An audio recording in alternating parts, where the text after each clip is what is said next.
पुर से खबर है। कांग्रेस के 81 विधायकों के इस्तीफों से जुड़ा प्रकरण। याचिका में स्पीकर के आदेश को चुनौती देने के लिए समय मांगा गया है। अदालत ने 1 सप्ताह का समय दिया। जस्टिस एम श्रीवास्तव और जस्टिस प्रवीर भटनागर की खंडपीठ में सुनवाई हुई।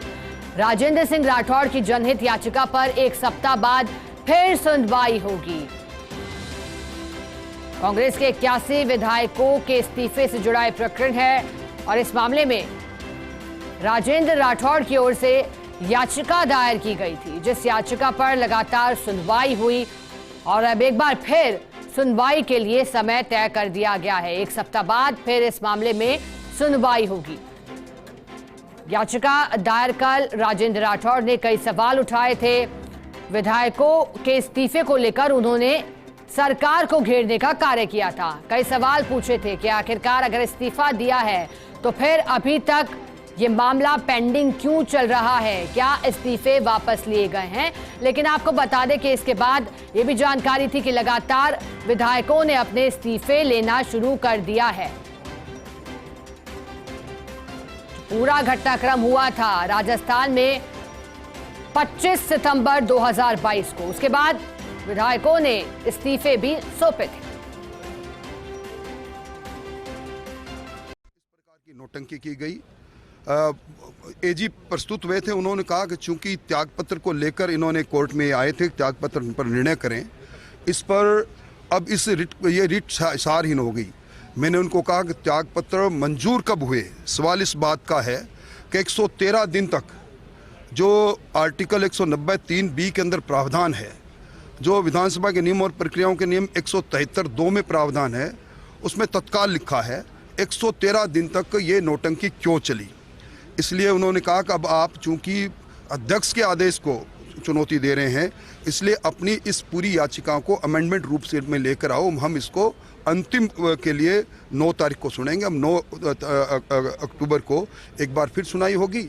और मैं समझता हूं जो क्वेश्चन ऑफ लॉ जो खुद उच्च न्यायालय ने 2 जनवरी और 20 जनवरी को फ्रेम किया था कि त्यागपत्र देने पर अध्यक्ष कितने दिन तक उस पर अनिर्णित करने की स्थिति में रहे, उसी पर आगे बहस होगी। मैंने आगे इस बात को बढ़ाया और मैंने कहा कि इसकी पुनरावृत्ति नहीं हो।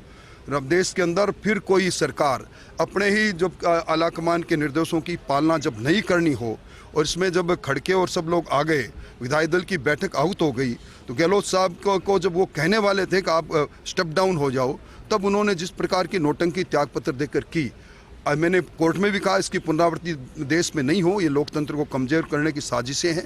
ये जो संविधान का अमेंडमेंट हुआ दल बदल रोकने के लिए, उसमें से एक नया रास्ता निकाला है। कोर्ट ने मुझे अंतिम मौका दिया। मैं 9 अक्टूबर को फिर सुनवाई करूंगा। आज क्वेश्चन ऑफ लॉ तय होना था, जो नहीं हुआ। आज क्वेश्चन ऑफ लॉ तो पहले से तय था, 2 तारीख के ऑर्डर से और 20 तारीख के ऑर्डर से।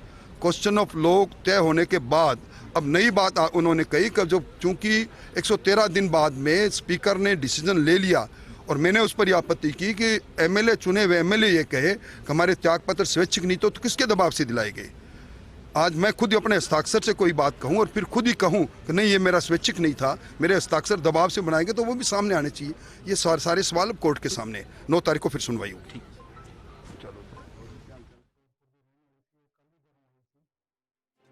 कांग्रेस के 81 विधायकों के इस्तीफे से जुड़ा प्रकरण आप सुन रहे थे। राजेंद्र राठौड़ को उन्होंने कहा कि क्योंकि ये स्पीकर के आदेश को चुनौती देने वाली याचिका थी, ऐसे में उन्हें अदालत की ओर से 1 सप्ताह का समय दिया गया है, यानी कि 9 अक्टूबर को फिर के समक्ष इशू ये आया। हमने कहा कि जो इनकी रिलीफ है, जो प्रार्थना की गई है प्रेयर के रूप में, उसको पढ़ा जाए। उसमें यही कहा गया है कि जो स्पीकर महोदय हैं उनके द्वारा डिसीजन दिया जाए। तो कोर्ट को अवगत करा दिया कि स्पीकर जो हैं, ऑनरेबल स्पीकर, उन्होंने 13 जनवरी को ऑर्डर कर दिया है। जो रेजिग्नेशंस दिए थे वो विड्रॉ, और उन पे ऑर्डर हो चुका है। तो अब इस याचिका को चलाने का कोई औचित्य नहीं होता, और उसके लिए उच्चतम न्यायालय की नज़ीर भी पेश कर दी कि जहाँ रिलीफ ऑलरेडी इन्फ्रक्चर्स हो गया है तो ऐसी याचिका चलने योग्य नहीं है। उस पर कोर्ट ने साफ तौर पर कहा कि इस याचिका को, जो खंडपीठ है, उन्होंने साफ कहा कि ये याचिका को जो है ये चलने योग्य नहीं है और इसको ख़त्म कर दिया जाए।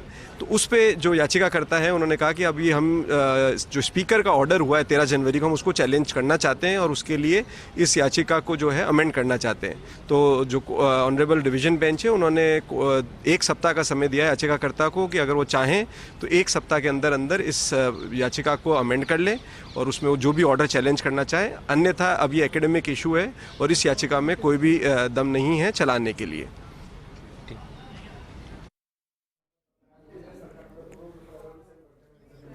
तो देखिए, आपने सुना, बताया कि आज की सुनवाई में क्या कुछ खास रहा। बताया गया कि याचिका अगर अमेंड करने लायक है तो फिर 1 सप्ताह का आपके पास समय है।